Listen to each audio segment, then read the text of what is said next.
Voilà, nous sommes le 31 août, je suis en vacances, c'est à mon tour de tomber dans la mode des vidéos sur le forum. Donc on commence par le petit coin, bon, allez, je sais pas comment on peut le dire, mais petit coin jungle, enfin, du moins que j'ai voulu donner cet aspect un peu luxuriant.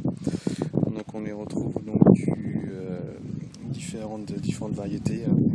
Donc il y a un dédicum, là c'est Coronarium, qui fleurira bien plus tard par rapport au Tresco que l'on voit ici, très joli, donc qui fleurit bien plus tôt que le dédicum Coronarium. Donc on voit celui-là est en train de fleurir, j'ai un bouton par-ci, un bouton par-là. Donc ici on voit aussi donc un Rigidus qui n'a pas bronché du tout avec les différents hivers que j'ai pu rencontrer. Donc aucun souci avec le Rigidus qui a bien fleuri malgré le fait qu'il soit ombragé à partir de 14 h. Ici donc on trouve un Watsonia donné par Eric. Je le remercie sur cette vidéo donc qui après sa première année en terre donc n'a pas été gâté par l'hiver, donc qui a démarré de zéro, donc pas de floraison, mais qui est beau là, donc j'espère avoir un hiver un peu clément comme beaucoup de personnes sur le forum et que du coup qu'il se refasse une santé. Alors juste ici donc on trouve un petit Roger Tretapanax. Là on trouve donc un Blecum Mageilla Nicum, je crois que c'est ça le nom, si on est désolé de l'avoir ébréché. Ici donc on trouve un Promère Acer, donc j'ai voulu le mettre ici pour donner une petite couleur donc à cet endroit là pour être dans tout ce vert. On trouve quelques rejets de mon Alocasia. Donc dans les règles -10 forcément on voit qu'il ne reste plus grand chose, mais des rejets un peu partout. Donc un Tetrapanax qui pousse bien, des petits rejets, Gunera mandicata,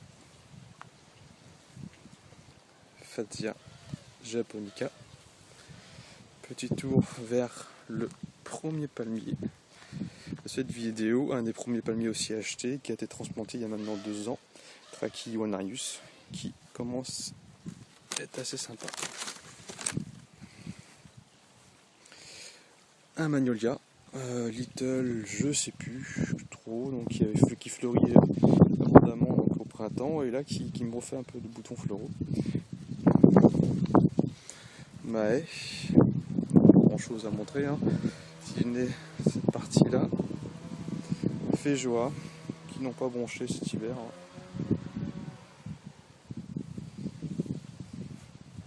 Un second Acer. Mon olivier marocaille derrière. Donc un olivier, bon, j'ai tenté, il est assez haut, il commence à me faire un petit peu d'ombre, mais après chaque hiver, il ne reste plus grand chose en feuillage. Mais il est assez haut, il est assez beau, il doit faire plus de 2 mètres de haut. Ouais, mais bien plus de 2 mètres, 2 mètres 50, bon, il commence à être bien fourni, donc, mais il ne faut pas se leurrer, en Bretagne, il perd pas mal de feuilles. Si je retrouve des... Hop, je crois que ça m'était renseigné sur internet la maladie de l'œil de Pan, là, on voit des taches un peu, des ronds comme ça, là. Donc voilà, une feuille, encore un parfait exemple. Direction vers mon second palmier, Lucia Bonetti.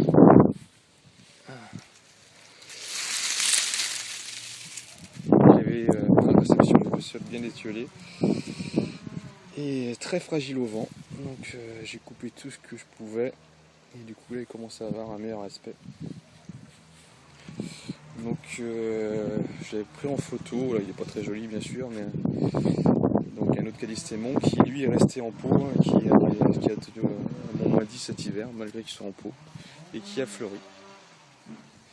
Donc il sera certainement hiverné du coup, car prometteur. Je l'avais oublié en fait. Donc il y a un autre Acer, donc je me souviens plus le nom, mais qui est différent du Butterfly, par ce liseré rose qu'on retrouve un peu en périphérie des feuilles. un second magnolia, donc grandiflora, qui est lui en pot. Bon, sans plus de conviction, mais ça fait quand même 5 ans maintenant qu'il est en pot, il bouge pas l'hiver, il fait des belles fleurs. Je peux pas vous transmettre le parfum, mais ça sent vraiment très bon. Direction le premier parterre. On retrouve là derrière, en arrière-plan, donc du Sundance, donc, qui mine de rien a bien supporté cet hiver. J'y croyais pas trop, j'avais essayé avec des plants un peu plus petits et avec la neige ça a disparu, et puis là écoutez, ça marche bien, donc plutôt prometteur. Crocosomia, Ophiopogon, et à la place de l'herbe, mauvaise herbe, où il y avait mon princeps, un sabal mexicana, deuxième ou troisième année en terre, simplement recouvert d'un pot qui n'est pas très gros mais il marche bien. Un Chamaerope humilis volcano avec quelques nécroses au niveau du cœur, mais il est simplement été crevé d'un pot retourné. Un humilis que j'avais trouvé dans une jardinerie qui avait passé plusieurs hivers dehors, donc il n'était pas très joli, mais je me suis dit que, vu son aspect après les hivers qu'il avait connus de la neige, il était prometteur, et c'est un des seuls palmiers avec le traqui qui n'a jamais été protégé et qui n'a jamais non plus été abîmé. Mon JBH Lindsay, donc il patine un peu lui, je trouve sa deuxième année en terre, un peu plus de 2 ans et demi maintenant, mais il faut dire que je l'ai reçu en moto, ça explique pourquoi. Ceci dit, j'ai l'impression que mine de rien le stipe est un peu plus large, donc bon, à confirmer, mais même s'il est lent, il pousse toujours, il m'a fait 2 palmes. Radicalis, Chamaerope radicalis, donc lui défolie complètement, hein. Pas protégé du tout, mais aussi prometteur, hein. Un Cerifera qui pousse bien, on voit au niveau du cœur, il est quand même assez large, qui fleurit chaque année mais qui me donne aucun fruit. Alors je vais peut-être lui aussi, lui fleurit, mon humilis qu'on a vu tout à l'heure fleurit aussi. Alors j'ai peut-être la mauvaise chance d'avoir deux plants du même sexe, sinon j'aurais pu faire l'hybridation. Un traqui fortuné.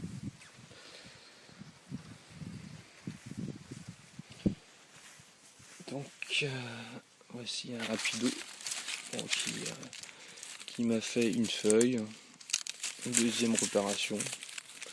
Pour une première année en terre, c'est pas si mal que ça. Passiflore, j'ai plus le nom, je le mettrai en commentaire.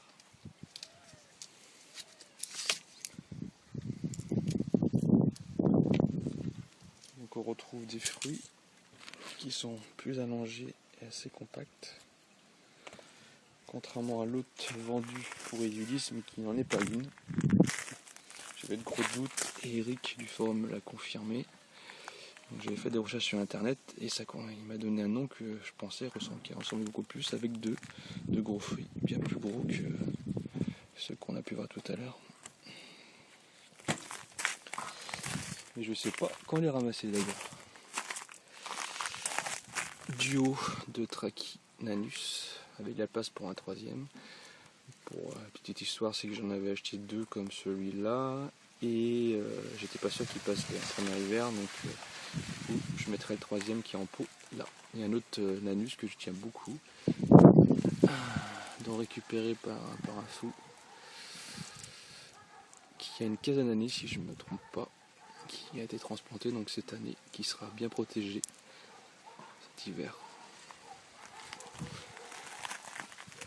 Un volcano, le premier volcano qui n'avait pas été protégé le premier hiver, et jamais protégé depuis, et qui a perdu son cœur. Donc j'ai fait la bêtise de ne pas le protéger pour la première année en terre, et la neige est passée par là. Donc il y en a, je ne sais plus le nom exact, mais ils sont très grands, ils font pas de 2 mètres, avec mes mousses à bajou derrière.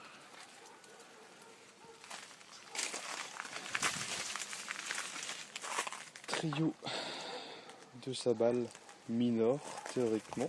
Je dis théoriquement parce que j'ai un peu de doute par rapport à celui-là, qui a été nécrosé, contrairement à son voisin, qui pousse bien, hein, non, rien de méchant, mais que je trouve quand même assez costaud à palmer.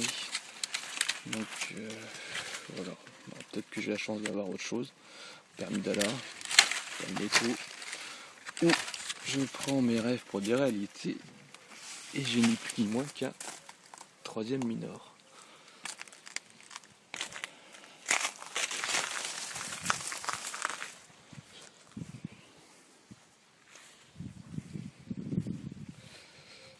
Bon, petite vue d'ensemble. Et dirigeons-nous vers un des premiers palmiers aussi plantés en 2009, un Narios-Pata. Donc il doit faire en feuillage à mettre 62 ou 70.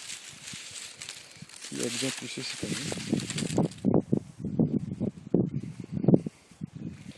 Voici donc ma rocaille, avec le fameux coin qui fait polémique, et l'arrondi que je vais certainement faire la semaine prochaine.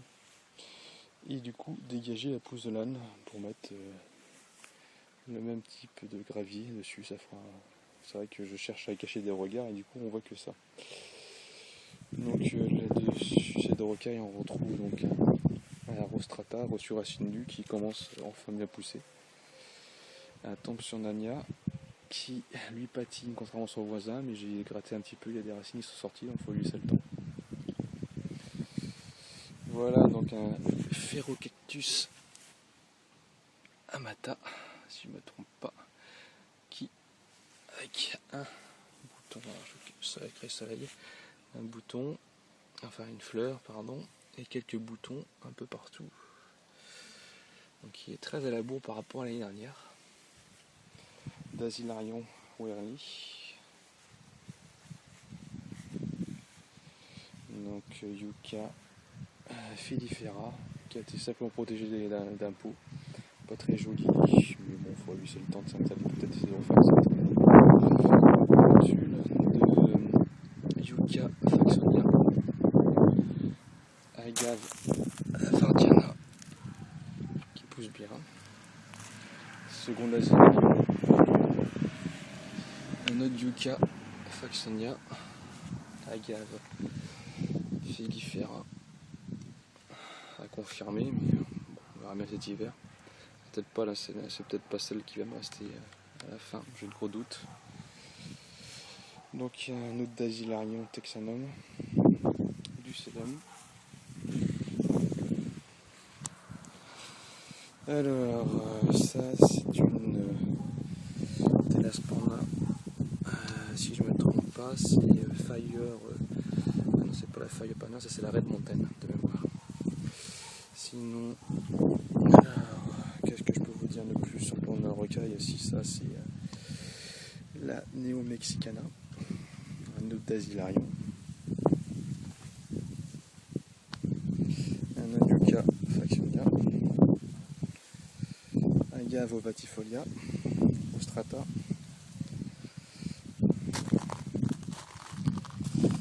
Alors sinon, ça c'est j'ai un trou de mémoire. Avec Congestum, des Los Perma Congestum. Alors, Alofolia, Aloafolia, pardon. Et alors, j'en ai pas trop parlé sur le forum. Petite plantule de 2-3 feuilles reçues, mis en terre il y a 2 ans maintenant. Un Rigida, jamais protégé, qui n'a pas été branché par rapport à ces hivers. Aloe Striatula, qui a fleuri. Yucca gloriosa. Reste de rejet de Aristata. Aristata, pardon. Donc la cooprie. Donc première année en terre qui fleurit. On voit par rapport à sa voisine, bon c'est sûr que c'est du 100% Romblet qui a beaucoup plus de mal, donc la Congestum. La Fire Spinner. Donc il s'est bien développé, hein, un beau petit tapis, mes bas de fleurs. Un palmier qui me met beaucoup plus de doutes sur son identification. Un palmier qui m'était donné pour un Aurea edulis, mais on voit la largeur du pétiole, pas d'épines, pas de tomentum. Bon, il n'est pas très joli, mais c'est une transplantation. Hein. Direction le troisième par terre avec Odorata.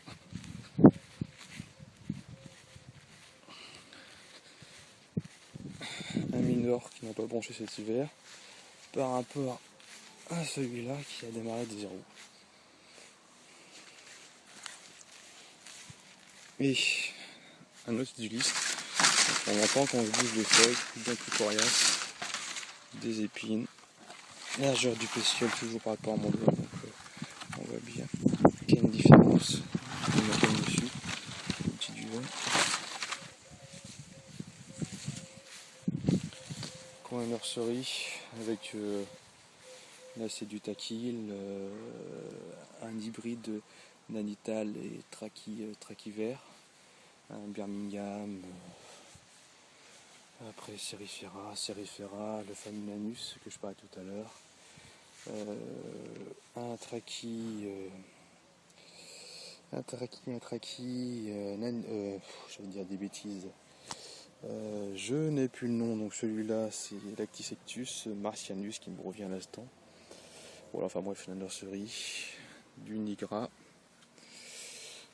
Donc mon fameux bougainvillier qui a failli être dégagé, mais qui confirme bien les Toulousains ce qu'ils nous disaient sur sa rusticité, donc vraiment très costaud. J'ai dû couper un bon mètre, il avait bien plu auparavant, mais il est toujours là, toujours vivant, alors qu'il est parti à la poubelle. Voilà un petit autre coin avec quelques canards. Je suis trop en jardinerie cette année, un tétrapanax, d'autres canards, un rouge, donc un genera. On voit bien la forme des feuilles, Tinctonia, bien plus compacte, et la forme triangulaire. Et au fond du jardin,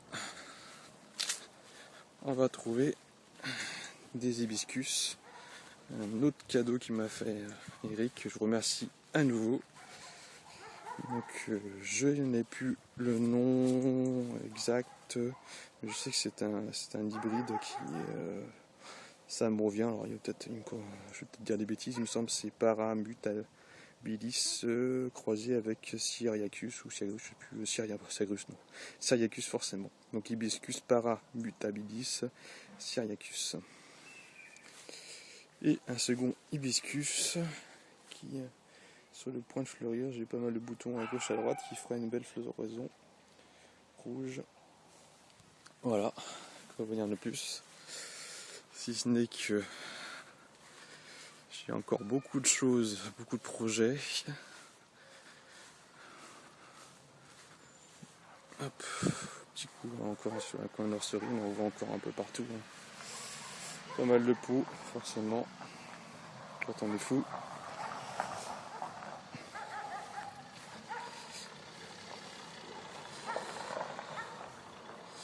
Et voilà, encore de la place au fond et de la place partout.